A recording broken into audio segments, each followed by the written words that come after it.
And the race is on. They leap in unison away from the gate. Arrowhead, Red at Raymond, Honor Class, and moving up is Don.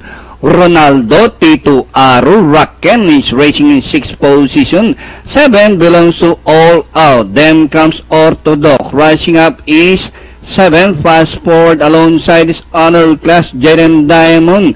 Entry number 1 running by Darrell is Red Wine. And Rain Magic Lion 4th is the Tail Ender. Rounding the far turn, Arrowhead, high bowling in front by about 7 lengths. Don Ronaldo is closing in second. Tito Aru running by Darrell Ori outside. Jaden Diamond, Raken ang aring galing as they race the foul corner. Arrowhead by about 5 lengths. Don Ronaldo is running by Darrell. Last 200 meters more to run.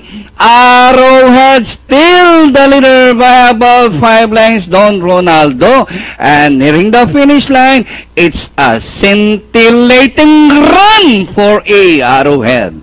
Don Ronaldo, Raken, Red Wine, Jaden Diamond, Pentapic.